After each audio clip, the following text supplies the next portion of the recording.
This is LS, and you're on Thorin's YouTube channel, so cut the Western shit. Right, this is going to be another episode of Talk to Thorin, and my guest here is PapaSmithy. Now, PapaSmithy obviously is now the general manager of 100 Thieves, but used to be working with LC. I'm one of the only ones who knows it in the whole world, man. That's why I keep roasting everyone. I'm That's the only why I one who work says with it you, right. Duncan. I need the people that can pronounce it correctly. Exactly.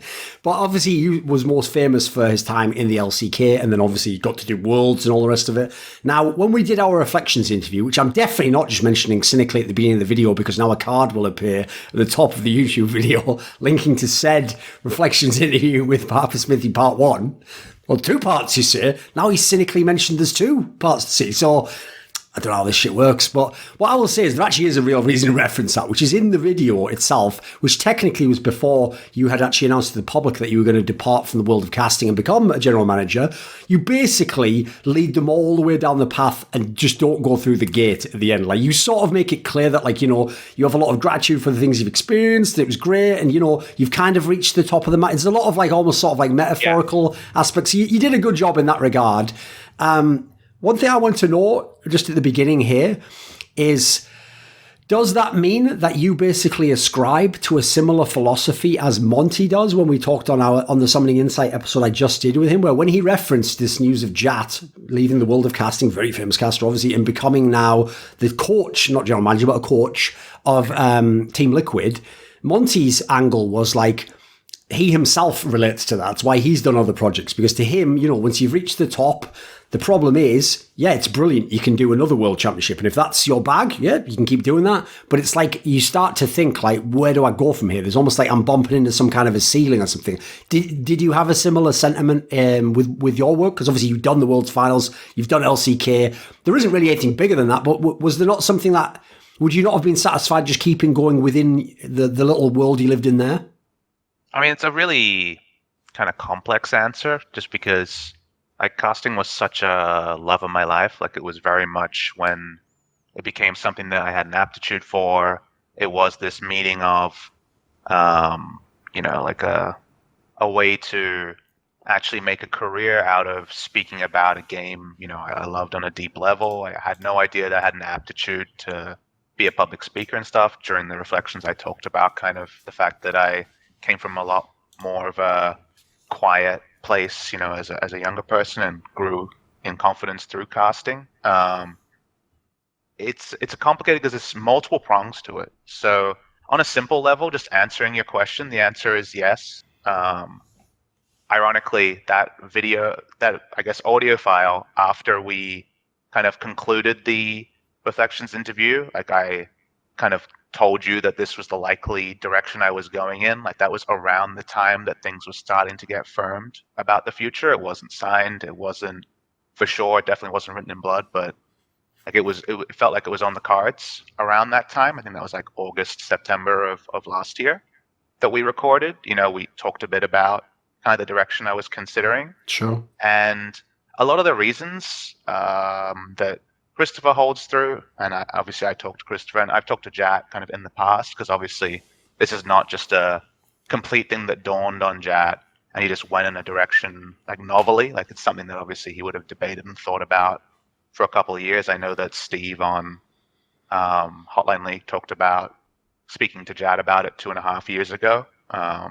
So definitely something that you consider in our positions. I think you summed it really well. It's the gist of, as a caster, or even just as a professional, and obviously casters on the more creative side, you think about the things you've achieved, the things you want to achieve, the directions you want to go in, and just gauge whether, with a 1-year cadence, and as a freelancer it was always 1-year contracts, will you in the next year be able to achieve more than you have and set more aggressive goals? And they can be financial, they can be professional development, they can be career development. There can be a lot of different prongs to it. And as a caster, it does feel like the ceiling for what you can achieve, I think both financially and professionally, is very much like be a World Finals caster. There's a very limited number of people that have cast World Finals, and it's obviously a kind of summation of reaching a certain level of competence, reaching a certain level of popularity, and many other factors around it. Once you've gotten there, it's pretty much a signifier that your best next year in terms of being a caster is doing it again. I was fortunate enough to cast 2 World Finals in 2018 and 2019, and that kind of definitely signified to me that in terms of pure casting, there wasn't really a lot more ceiling to aspire towards. Now, I thought of a good analogy here for explaining why someone who's an on-camera talent would want to have more input in stuff behind the camera, or I think that's a foreign concept to some people, where they're like, why do they want more? Like, isn't it enough that they're great at what they do? So I thought the analogy I would give is this, is it's very common that when someone becomes enough of an established film star in Hollywood, that they at least on the side start doing their own movies. They become the director. Sometimes eventually they transition out of it entirely, like maybe it was a career path. But I feel like some of it is also maybe they want to tell a certain story, say a certain script in a way that if they just give that to another director, it's his vision at that point in time, they're just part of it. They want to have some say in all this aspect. Now, I'm kind of on both sides of the fence on this one, because on the one hand, I think of some of the talent that I know that are very fresh around the ears, or they're happy with what they're doing, and they do their day's work, and they don't sit up at night thinking about how it could change. They just like how it is. They're happy to be there.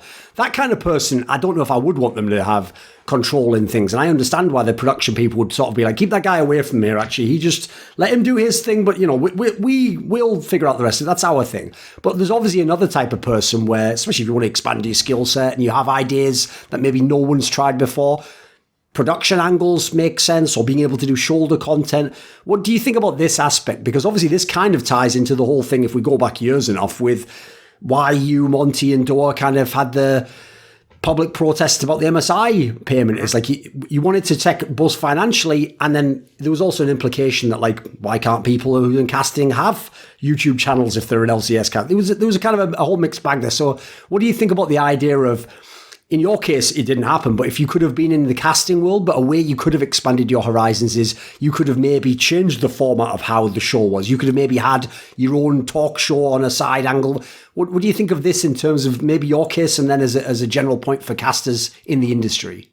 I think it's important that you kind of open the floor to that not every caster ascribes for more. There's some casters who want to come in, talk about the video game they love, go home, they're great at it, everybody's happy, and I think that's perfectly valid.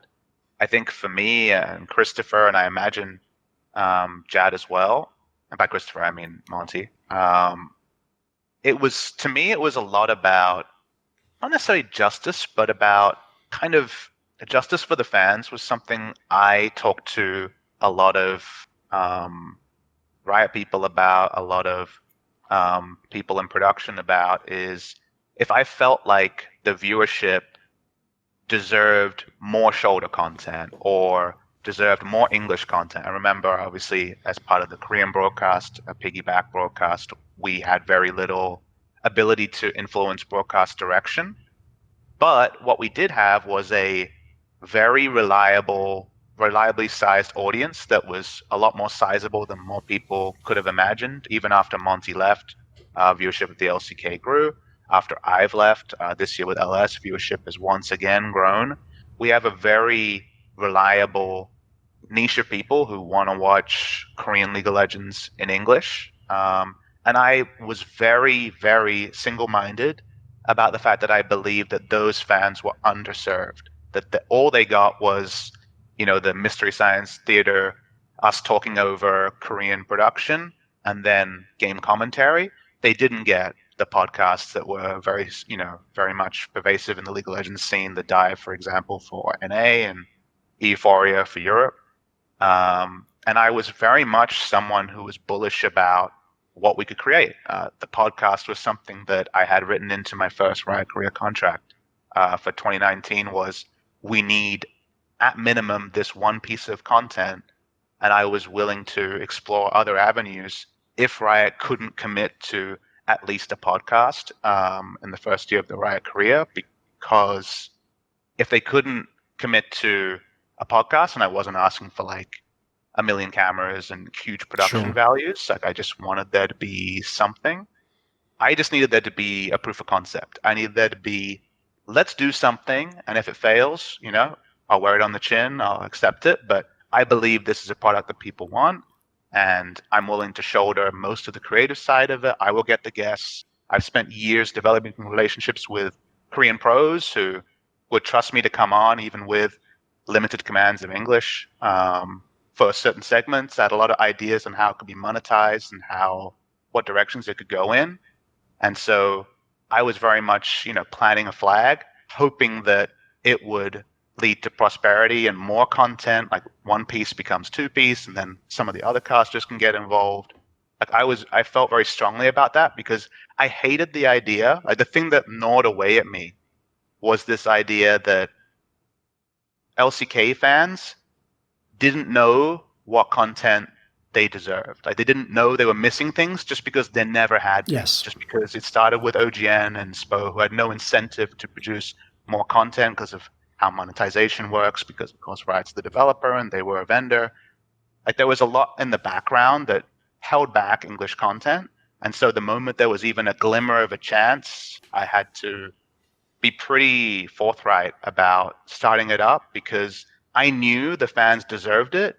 And they were only not kind of knocking down the walls and not kind of rattling the cage because they just never had been. So they didn't even know that it could exist. And that was kind of the thing that I struggled with is I know people want this. We got to get it out there and I have to work out a way to make it happen. So I guess I fall into that camp of people that really wanted more than just being a talking head on a broadcast because while I loved casting, I knew there was a lot more fertile ground that I could work with. Now, we're obviously setting up a pretext here to talk about, like, again, the general points with your specific case. So in your specific case, as you mentioned there, affecting the actual broadcast itself was, it would basically be like a massive overhaul. And you're not talking about something simple like that. That would basically be to change entirely how things were done. I was willing to start simple. But I wanted to walk down a path, right? I wanted to have proof of concepts along the way, and eventually, as numbers and as dollars and sponsors, etc., decreed, make it further and further. I was very confident, yes, there could be an end product that is like full English production, full Korean production, meeting sometimes, but being very separate. In an ideal world, that was what I pitched because Riot did ask me, hey, like, what would a perfect LCK produced by Riot look like? Yeah, sure. And that was a lot bigger than obviously it began with, and I think they're always growing and they're always kind of incrementally getting there. But yeah, in a perfect world, obviously it would be a kind of seismic shift that, like both of us can agree, would have been difficult on a short time frame. Because I actually often, when I'm setting up the context that I think so much could be changed about broadcasts and so much could be unique to specific regions and even the way that you show the game. Like, without going too deep, I even think that you could change the way you show the draft and there's all sorts of like very clever things you could do that might work, they might not, but they might be the future. There might be a different alternate way to do it. But one of the issues when I set this up is I do try to be fair to the people who are the tournament organizers, in this case, Riot Korea, whoever it might be, whoever the broadcaster is, in as much as it's just not the way things have been done. And things have been done in a very similar way for a long time. It's just that they have these sort of unchecked assumptions, which don't actually make a lot of sense in the modern context. Like, for example, even not that many years ago, the main aim of the broadcast, if you had to write the priorities of this broadcast, number one would be, it isn't going to be as fans going to think, like, sure, great. Number one would always be get all the games done in as timely a fashion as possible, ideally hitting the marks of when the games are scheduled, and as a result, make the broadcast like essentially like clean. That'd probably be the operative word. Let's just get in, get out, get the games done. And so the problem with that is it necessitates essentially that the people who talk between the games and the people who talk over the game are always going to be somewhat a slave to the game and to the schedule more than the other way around. Like on Flashpoint, for example, we didn't do it much, but in theory, if I wanted to push the bot out a little bit, and I want to talk a few more minutes, so I want to just totally pivot where I'm going on the pre-game show, I could do it in a way I could never have done on a big ESL event where they've got to get 8 games done that day, and, there might be a tech problem on game 3, so they can't give me any extra time here. It's just the nature of how they're currently operating their model. So are you someone who feels as though there should be a lot changed Like you said, you would start small, but would if you, given your, maybe not the ideal scenario because it's so unlikely that would ever manifest, but just given more resources and given a chance to maybe check, re-examine some of these unchecked assumptions, do you think that broadcasts generally, or your particular broadcast, should they be radically changed? Could they? See, I think my answer would have been in the LCK lens, which is a little bit different to what you're talking about. So what you're talking about is, for example, when I work at a big Riot event like Worlds or MSI, the time between next explosion and the next game starting champ select is fixed. Like it's, let's say 20 minutes. I believe it's longer than that, but regardless. And so by the time like an interview happens or things, like you are very much on a kind of fixed time. You can usually ask your producer. So what we'll usually do is like, oh, how many minutes do we have? 6, okay. And then obviously in the planning meeting before, they usually estimate between 5 and 8, and then you're told 6. And then you kind of have to make the most of it. I don't necessarily feel like that can be reinvented because the game is, like the actual game starting in the game is by far the biggest draw compared to like Papa wants to do like a skit over here or things like that. I fully understand that the shoulder content is primarily on the live broadcast. The shoulder content is primarily, please don't change the channel. Like that's kind of what it's for, right? So in terms of that, when it comes to LCK, the difference there is that, you know, we have 7 to 10 minutes of talking over the Korean stream, right? That's why I use the Mystery Science Theater analogy. Is it's kind of like we definitely are not in control of the content that's being shown visually, only what we're speaking about. We don't necessarily have prepared points in the way that other broadcasts do, but that's because we also don't really know what to expect when it comes to what's going to be shown on screen. So for us, it would be a case of you could just have, with the same timings of the Korean broadcasts, like if they have 6 minutes kind of going down this direction, we could have had our own 6 minutes, right? Like a bespoke piece of content that we went over. So it wouldn't be, hey guys, delay the game 5 minutes, English broadcast got cool stuff to talk about. It would be very much just do our own stuff in a way that makes sense for our audience, because that's the thing that always fascinated with me. The pitch I always gave when I was speaking to countless OGN executives, SPO executives, Riot Korea executives, was that one of the biggest kind of things that is popular in terms of media in Korea is content between two cultures. So for example, a Korean and a Westerner coming together and kind of sharing their cultural There's a lot of shows like finding this. Yes. Common ground. That's like one of the most popular show ideas over there. And the pitch I always had is that League of Legends Korea is so unique in that from 2012 onwards, there was an English and a Korean broadcast. Unlike Brood War, where there was no English broadcast, I guess StarCraft 2 did have it, but it was a short scene. So for 8 years, there's been entire storylines that, yes, came together at points, but in general grew on parallel tracks. So for example, we had one of Ashley Kang's first interviews was with Captain Jack, and he had no idea that Captain Jack Cleanse was a thing. And this was like 2 years ago. So for like 6 years, he'd been set on multiple different broadcasts, and he didn't know because it just wasn't a popular meme on the Korean side. There were areas where there were pretty similar memes. So for KT, for example, there was like Korean Super Team, I think, was the meme on their end, and don't get excited about KT, and they both were kind of the same throng of, this is a team that underperforms when the spotlight is on them. So in general, the memes were separate. And so the kind of reason why I was so confident in content is let's have content where myself and Cloud Templar come together, double translated between Korean and English, just so both audiences can get it, whether it's 2 sets of subtitles, however, it's fine. We have people that can do that. And all of the content can be, I'm kind of representing the English viewpoint on LCK and the players. They're representing the Korean. And as we know from Reddit and things like that, for the longest times, one of the most upvoted comment was like Inven reacts to Worlds and MSI. And all of the translated comments of Koreans was super interesting content. And I know the reverse was true in terms of Korean translations of Reddit content.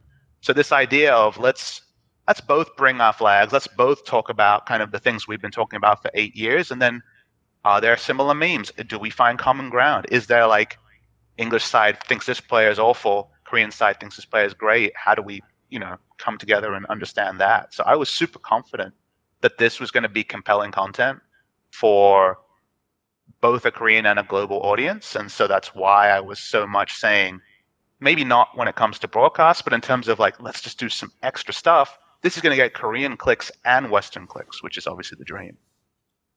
Now, as much as, you and I have been in esports for many years at this point in time, had jobs in esports, had career growth and success and all the rest of it, there is always the looming element within this particular industry that no one knows how long a game will last, no one knows how long the scene will last, no one really knows, as much as everything might be looking awesome, whether there'll be in esports in 50 years. Maybe there's a new phenomenon replaces it entirely, maybe people go and do that. So as a result, I think actually to have financial goals is absolutely reasonable. It's not in any way even necessarily materialistic or because obviously what I want to put in contextually is people will think you're doing a dream job. Why would you ever compromise that with things like, would I do thing X because they pay me more, over thing Y, which maybe I like a bit more, but it's not as much money. It's not really that, because as we kind of set up here, if you could do extra things, shoulder content, you could be more of a creative input voice to a broadcast. You could even change the way the broadcast is done. That would naturally be a way where you could also grow your career opportunities, earnings, things like this, right? So that itself presumably is also a consideration. Some of this presumably all plays into why you yourself have gone in a very different direction in your career. Yeah, financial side is for sure important. For me, I was fortunate enough that obviously, early in my career, things like the MSI, declining to do MSI alongside Christopher and Eric was a thing when it came to international events. But by the time I came on for Worlds in 2016, my first Riot event, and Future, the industry standard stuff kind of started to finally bear fruit. So financially, I did fine. I did well, and I don't live a very exuberant life or big life. I got a cool Persian carpet, but not too much else going on in my house at the moment here in LA. And so when it comes to the finance side, to me, it was kind of understanding what people were being paid, understanding where that positioned me and where that aligned with my goals. And, if I was being paid well, it probably coincided with getting the opportunities I wanted and being respected by both companies and my peers was kind of the way I looked at it.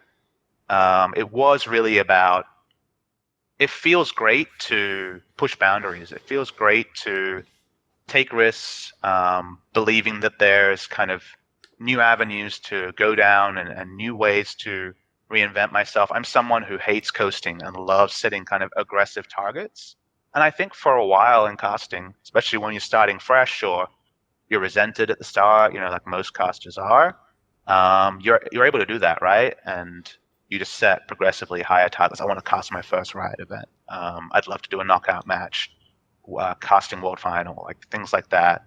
But once those are sated, and I was in a scenario in my job where I just couldn't get alignment with a lot of companies around producing this English content for the LCK, and that was obviously my passion, Korean League of Legends and telling stories in English about it. Kind of every year, when it got to what do I want to do next year, it was this resignation of I just can't push the envelope further. And you bring up the financial side, and I think that's an important one to talk about, because one of the common arguments I'm sure you've heard, Duncan, is why does this happen so regularly? There's Christopher a few years ago, Deficio 2 years ago. There's a turnover. That's kind of a trend myself now. Last year. I remember I was thinking about who was I casting on the analyst desk of World Final in 2015 to like 2019, and like almost everyone had changed, apart from I believe Jack and Kobe were like between analyst desk and cast there, and then like Monty had left, Crepo had moved on, stuff like that, and people ask like, how can John Madden cast for like 40 years? Exactly. Yes. And there's so much turnover in esports, and I think one of the reasons for that is financial, and people are then going to jump to it's the same thing from 4 years ago, right? Underpaying their casters. I don't think it's that simple, because you think about the models in traditional sports, and you have, for example, in the NFL, all the different stations, right, covering NFL, and they want you to watch on ABC or CBS or whatever it is, compared to the developer model where it's Riot, and there was OGN as kind of like a holdout, and for a time OGN did pay higher than Riot, years ago, but eventually it's just Riot around the world. It's the only game, and you can't play Riot Europe against Riot NA against Riot Korea. Like they're the same company. Like they definitely have different leadership, but they're not going to be played the fool by any means. And they shouldn't, right? They're all Riot. So because of that, you don't really have financial leveraging. I think Overwatch League's existence was something a few years ago where there was a bit of threat there. But since then, there just really isn't any way for you to play the financial kind of like, hey, like if you don't do this, I'm going over here. That doesn't really exist because it's a developer model and because there isn't different competing stations. Like you look at the story of Tony Romo, who was a quarterback who retired probably a couple of years early to go and commentate after doing some guest appearances. Like their salary is a public record, right? I believe he was paid $3 million a year for his first 3 years after only ever commentating as like a guest, right? Straight off, because there's going to be competition, because he was a big get, and that's obviously a huge chunk of chain. League of Legends cast is like, even my year where I cast every LCK day as a freelancer, did all the events, went to a world final. Like you're not scratching 10% of that number. No. You're like, it's not realistic. And that does set, again, another ceiling. So if you're not comfortable, or at least not kind of confident that the direction in terms of what you want to produce, apart from just the commentating portion, is not there, and the financial side just doesn't line up because it's a different ecosystem, and maybe in 20 years' time it opens up again. Yes. But that's the part where you suddenly look at the team side, where there is a lot of ways to author your future, where yes, there is inherent risk, but this is what I said I wanted to do: tell a story, walk down a line, be accountable, and that's being offered on the team side. And it's not like if the team side is a failure, you can never go back to broadcast. Like maybe you'll be hurt in the short term, maybe people will look at you as a fraud, but if you bet on yourself and you're as hard a worker as you thought you were when it comes to making a success there's probably a lifeboat back. In the worst case scenario. In the best case scenario, there's a lot of growth on the team side as well. Is there an element where, obviously, like specifically LCK with so many casting days and then best of threes all the time and so many matches do, so very intense schedule. There's another thing is, unless you're some sort of Superman, you can only kind of do that a limited amount of time. Like that's going to take a toll doing that many years. And so I know, for example, that one of the things, again, this is where the financial thing comes into consideration. When everything else is exhausted, you have to look at the money side and say, is this part adding up? Because if this doesn't, and I've also got problems elsewhere, it's natural I have to move on. So I know in CSGO, for example, a game obviously with a wide open ecosystem, all these different tournament operators, and then crucially, competition between people, and then people can get enormous statuses where they do every event and they're the get for every big event, no matter how big or small it is.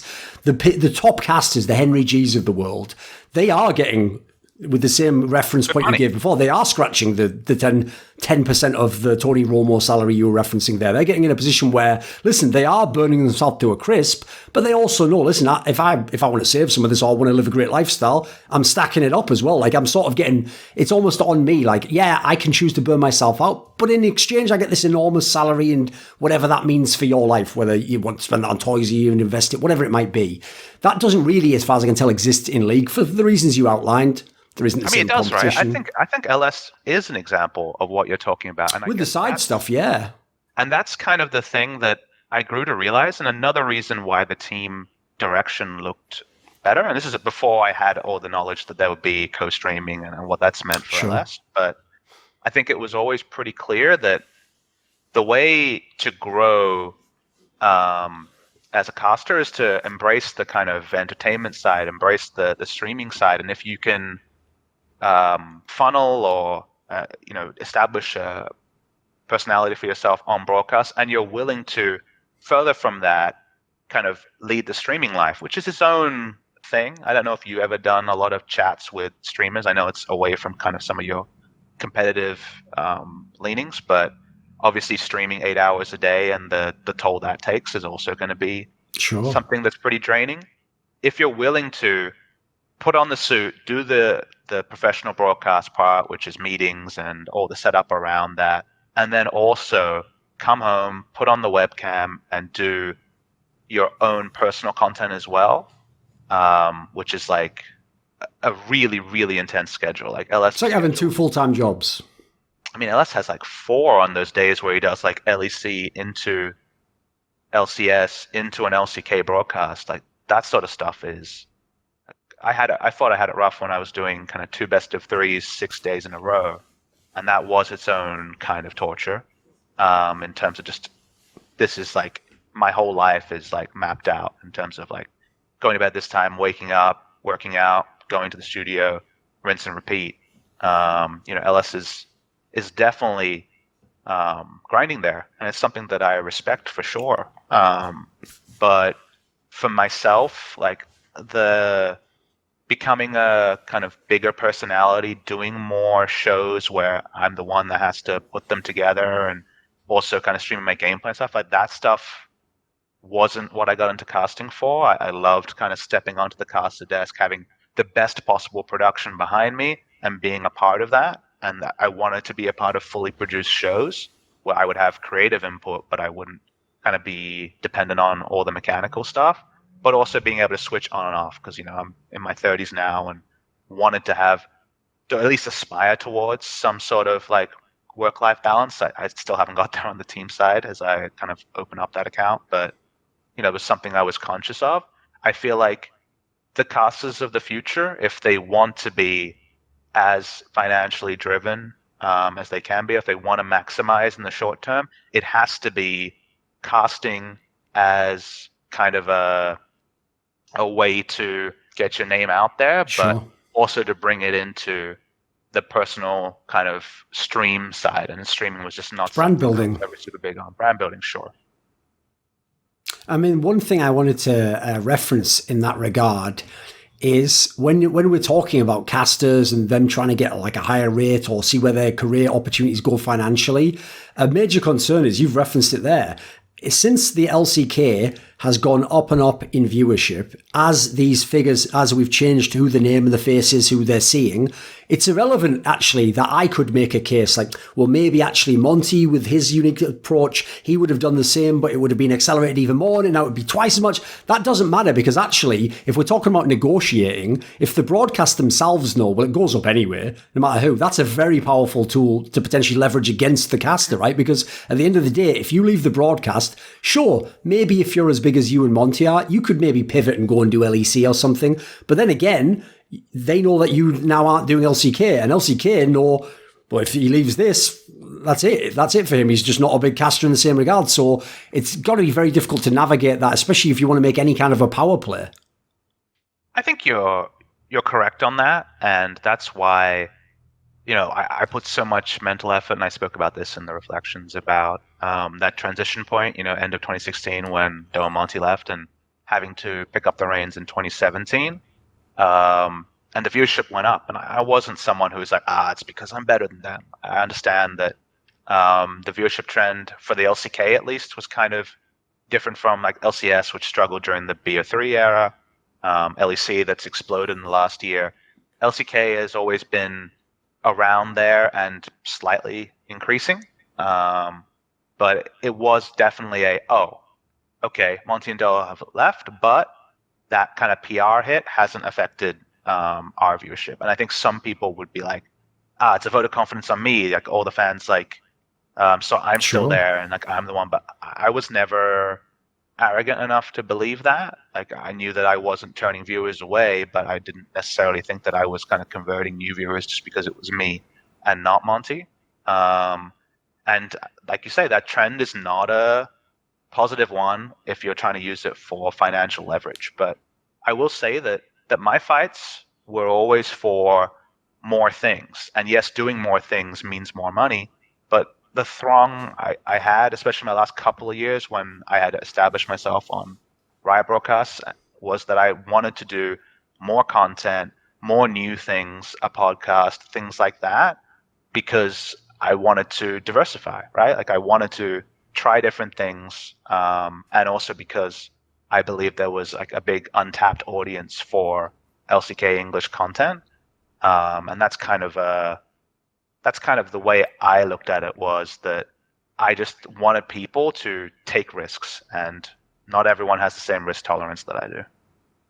The core stream angle, to very briefly touch on that, does seem very interesting, because it feels like if this could have existed 4 or 5 years ago, it would actually have addressed a lot of the concerns that often I'm always talking about and banging on about on Twitter, which is like the people I think are the best in League of Legends are all the people who started as an outsider and had to sort of like work their way in gradually and be accepted by the tribe, as it were. So if those people from day one who already had like the seeds of a very interesting, unique approach, different personality, sometimes not within the bounds of what's acceptable, if they could already have sort of had a place contributing to the overall viewership of the league as well, and cultivating their own little audience, watching the same matches, I could have seen a world where Monty could have pivoted to that, maybe Deficio's doing it. There's all the big names everyone thinks of. It would at least have been an option you could have exercised. Oh, for sure. And the thing about co-streaming is you're no longer bound by the implicit responsibilities of a broadcaster, right? I'm using that term intentionally compared to even just caster. Sure. Because the broadcaster is obviously an evolution of the radio broadcasters for the BBC and, like news, sports reporters and stuff like that, where it is very much about the show must go on, professionalism first, wink and nods to the viewers, but, let's get back to like the expected cadence of what a broadcast looks like. Meanwhile, as a co-streamer, the broadcast is happening and you're reacting to it. So they're basically, in some ways, even more reins off LCK casters, right? Like if LCK was one step removed as a piggyback broadcast, this is a piggyback broadcast that's not even got the official stamp on it, right? Like it's endorsed, it's allowed, but it's not mandated outside of like don't say really horrible stuff. I imagine is the rules. I don't actually. I mean, Twitch rules, basically. Yeah, Twitch rules, exactly. And it's one of those things where you allow the more extreme personalities to get a true following, and they don't have to be filtered in the same way that a broadcaster does. And so people who really want niche content get to have their niche, and they don't have to accept the things that just have to happen on a normal broadcast. You see this a lot, right? Where you see really hardcore fans kind of complain about the masses being spoken to or things being over-explained. Like one of the things I struggled with when I was casting 6 days a week is that, like a new patch comes out and I explain why something's good on the first day. And then because I'm casting all the games, like 2 days later, the champion is played again.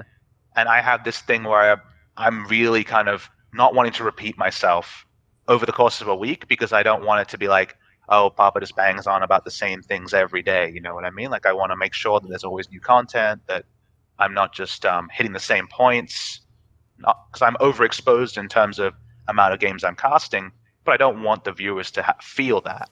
But then that's not really the broadcast mentality, though, right? Yeah, I always tell people on my games, if you said something in game one of a CS tournament, don't just not say it in the semi-final. Who knows if that guy was watching game one? Exactly, and that's the thing I got to is like, like the first game might be like Kongdu Monster versus, EM Fire. And it's like, that's the game with a low viewership and, not many people watching. And then SKTT1 plays 2 days later and there's a lot more audience. And actually you're underserving or not serving the audience if you don't re-explain it, because not many people watch all the games. But there will be super hardcore fans who are like, he's explained this like 6 times now. I watched all the games. What's going on there? That doesn't happen on the LCS because, of course, there's such a change in broadcasters that happen there. And that's, again, something that if you're doing your own co-stream, you can talk about what you want to talk about. You probably have pretty long engagement of really engaged fans. They're getting exactly what they want, because there is none of the like, I'm a slave to the broadcaster, or I'm a professional broadcaster, here's the things I have to do. It is just streamer consciousness. Maybe I'm looking at my Twitch chat more than the game this time. Maybe this game I'm super engaged. And so the idea that people would have, like the previous point would be like, the 99% want this, and yes, maybe the 1% don't get the level they want, but the 99%, that's the more important thing. The co-stream lets all those 1% that the mainstream underserved actually just get exactly what they want in an unfiltered manner. So it's a huge value add for hardcore fans especially. Now, when I did Summoning Insight this week, and we had Jordan Corby on, who's one of the newer LPL Lyric. Casters, Lyric, and formerly he was someone coaching basically in minor regions. I say that even though he did coach in LMS, just because Western fans don't really care about LMS, unfortunately, and it's not actually financially. I was so done with the LMS last year, man. When we did Rift Rivals and LMS won 0 games, they won no games, none. Again, in the best of 1 round robin, in a best of 5, they won no games. And I was like, this tournament is lesser because the LMS is in it. Sure. What's kind of my reality there. And obviously, years ago, that wasn't true. But yes, I think calling it a minor region is not necessarily very rude. So the statement he made that would probably shock some people, again, because people often have inflated sense of how much you make as a caster and the glamour of the life and all that stuff in League, is he said, I did not get into casting the LPL to make money. In fact, actually, I would make more, and that's why I bring up that he wasn't casting in the major regions. He said, I would make more if I was just a coach still. Like, coaching offers would be worth a lot more. Raz himself kind of implied as much, like, basically, as soon as you stop just loving the LPL as like your lifeblood, you're going to move on to something else. And that may be casting. In your case, if you have the status for it, maybe it's general manager. There's another obvious opportunity you can go to. How do you come down on that angle? Obviously, you've chosen to do it. Is it something where, like, I promise this is going to sound like a redundant question, but I'll ask it and you can just answer however you want. Is it something where you'd want a world where the only reason that PapaSmithy stops being a commentator and becomes a general manager, or Jat stops being a commentator, an analyst, and becomes a coach, is they just want to become a coach or a general manager? It's nothing to do with financial considerations or career path. Is that the world you want to live in? Is it fine if this is the path? You get your name out there, maybe you're an analyst or a talk show person, then you do the casting, and then you pick whatever you want to do. You become a coach, you become a general. How do you come down on this topic? The way I internalize kind of the thrust of the question is that I ask myself, did I achieve all I wanted in casting before I chose to move on to a new chapter? Because for me, the answer, sadly, is no.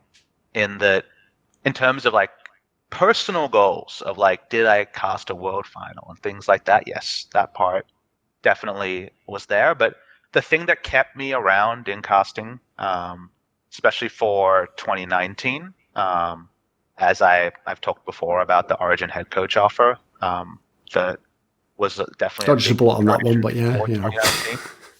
I mean, they made a final in their first split. No, it was more like the offer part and the financial part there, Papa. Oh, wow. Whatever. Okay, we'll do a wink to the camera on that one.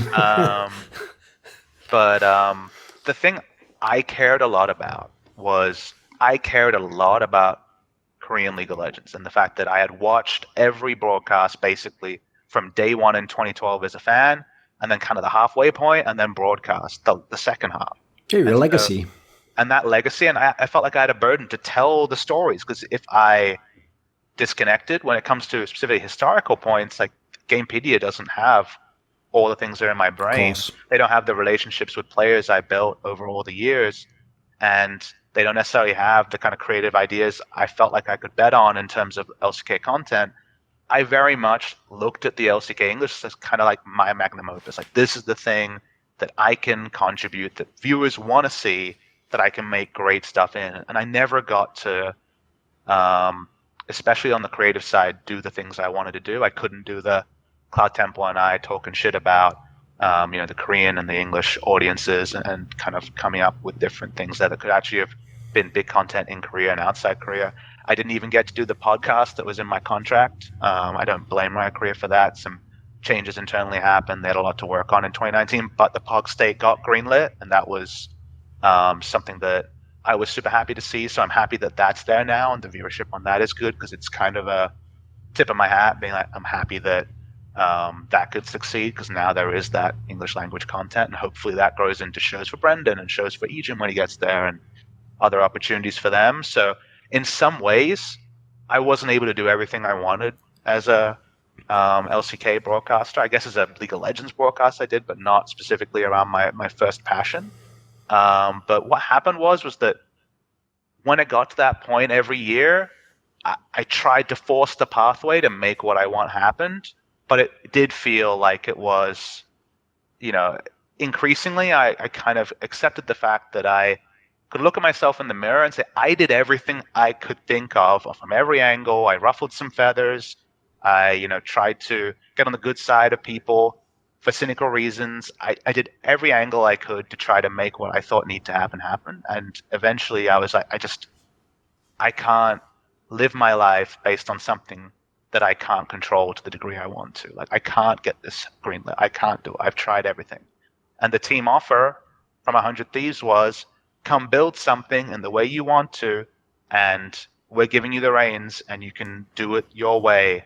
And obviously, only after the fact will you know whether that was true, but thankfully that has proven to be true. I've been given a lot of trust to go in directions I want. So while it had to be a new direction, on the team side about building something in North America, it's not LCK English. This was something I felt like I was ready for in my previous field for a few years, but the field wasn't ready for me, kind of that big fish scenario in a small pond. And now I got to be able to do it. And I understood that this was what I was looking for, and not exactly in the way that I expected 2 years ago when I really wanted more responsibility in Korea, but a way to actually address the underlying thing, which was I want to author and build and be the person where if it goes well, people can be like, good job, PapaSmithy. And if it goes badly, you fucked up. Like, I wanted that responsibility, and I don't think the normal broadcaster is ever really in that position to own something in that way. I once read an abstract for a study that said that people who say out loud and genuinely, presumably believe, marketing doesn't work on me, are actually the people that marketing is the most effective on, because the joke is they're like a fish, water, what's water?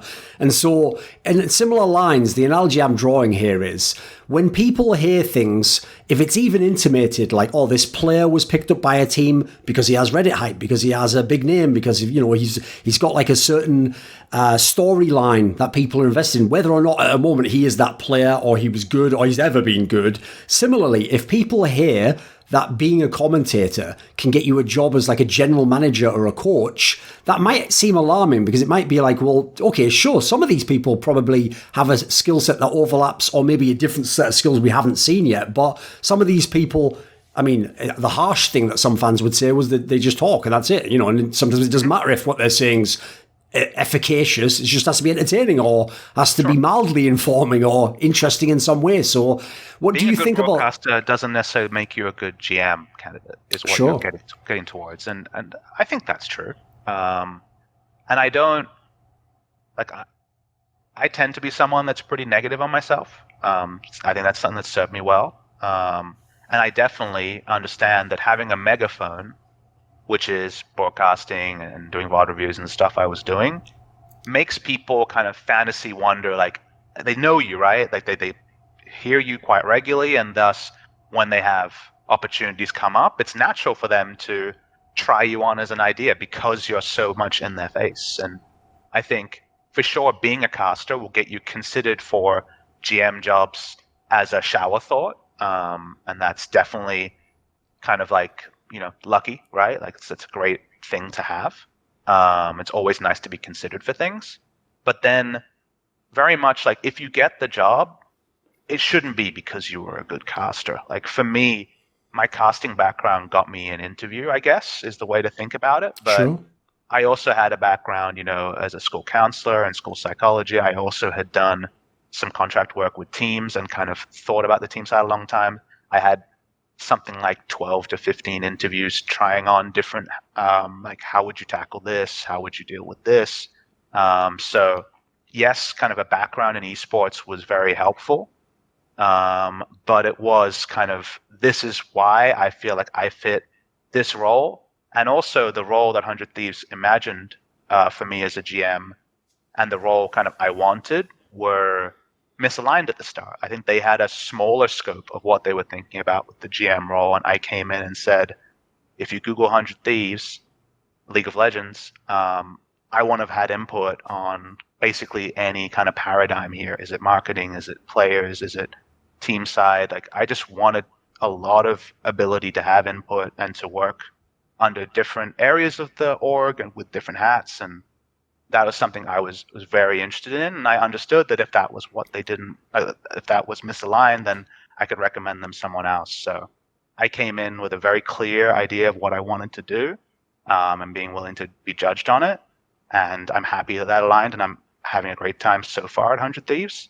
And I hope that Jack is very much the same in terms of, like, he was someone who kind of took his time and definitely considered his options and went in different directions. I'm 100% certain that he was very clear with Steve about what he wanted out of his move. And obviously history will be written about how that goes. But, returning to your question, I think it very much is, yes, you might get more opportunities. Success begot success is kind of a obvious thing. You do great in one film and you get more film roles.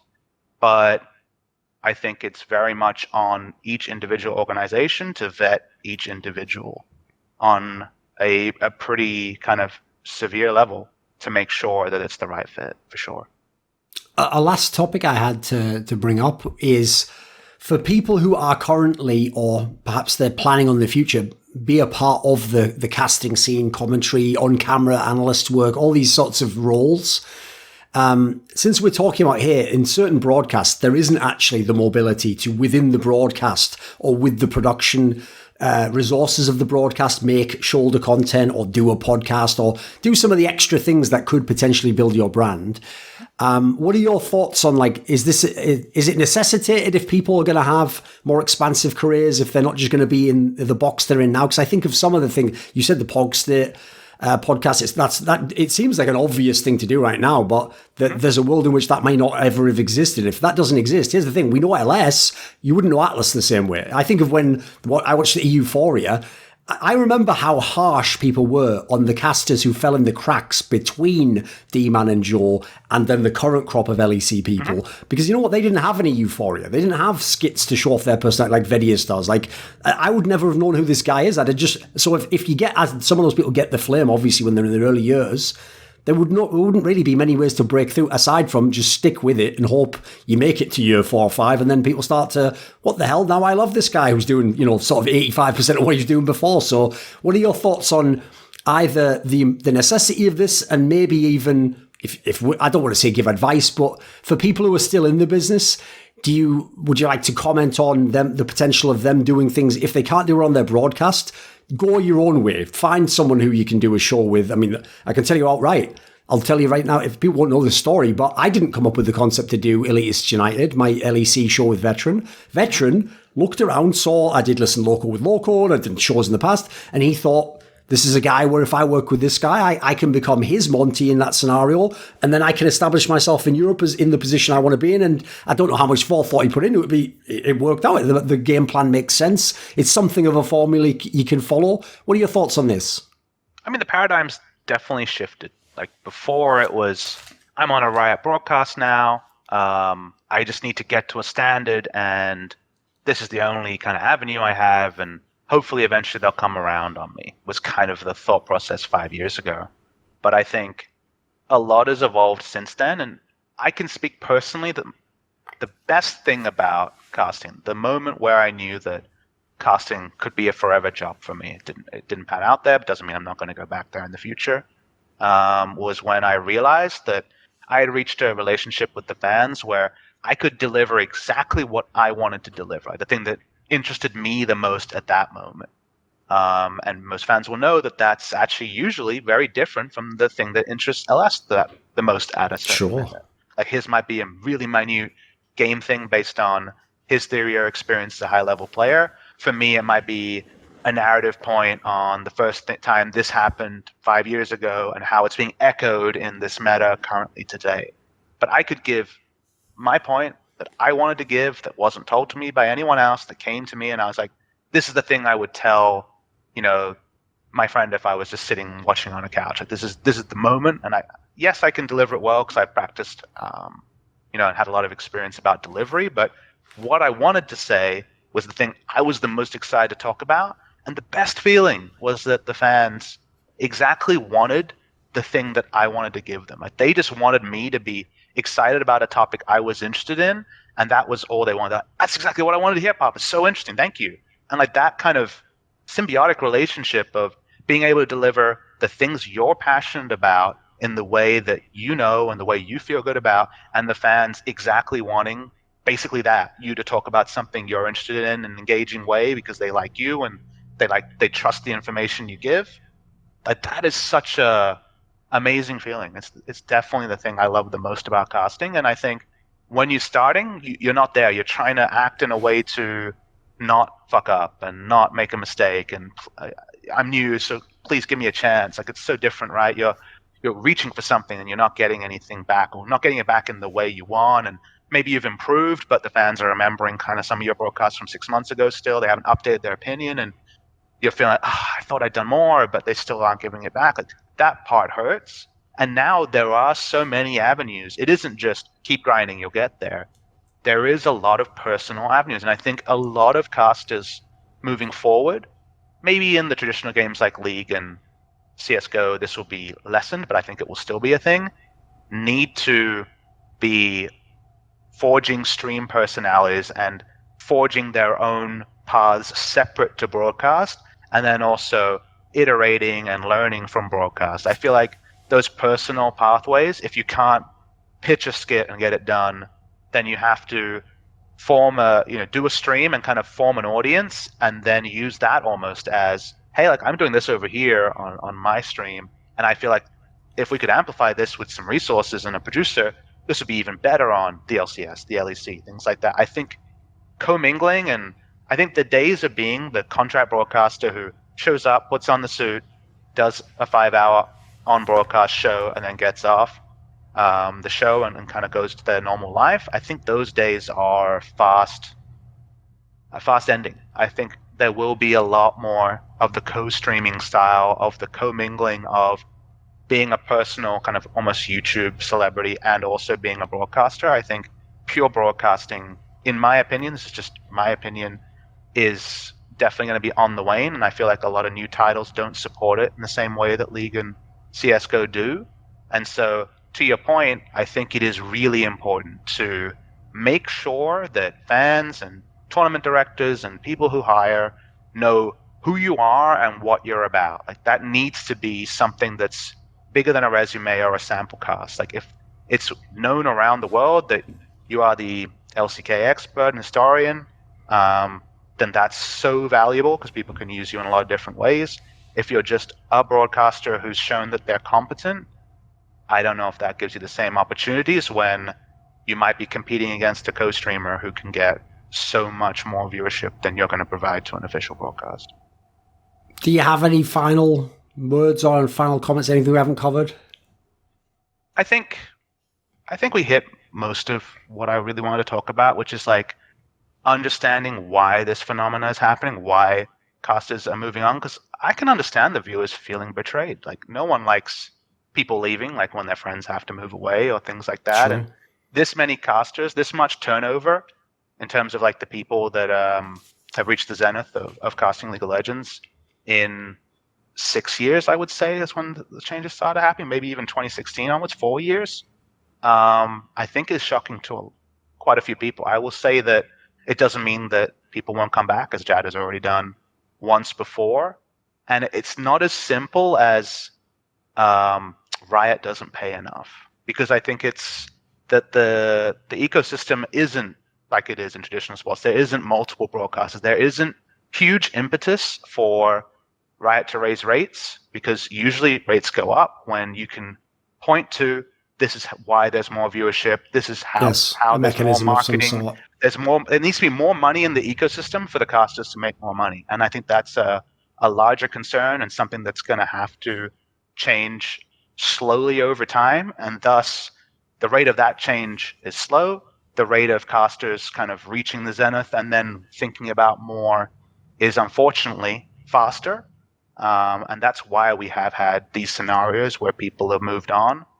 A lot of them have moved on with fond memories of casting and definitely will consider returning in the future. But it is a complicated thing, and that's the scenario we're in. But there's always the chance I put on the headset in the future and get going again. This video was kindly supported by Alexander Rao, Dean Tanglis, Emanuel Särnbratt, JDubs, NateDOhDoubleG, the Puyallup Tribe, Tobias Bernasconi, Xinged, and a special thanks always goes out to Jerky's Minion. Do you want to suggest a topic or a guest for my shows? Maybe ask a question in my monthly video AMA? Do you want teasers? Who are the guests on my next content? Maybe you want to take part in one of those donated discussions with me where we go really deep into the weeds. Well, if so, put your money where your mouth is and join the Scrilluminati today in the description box link below.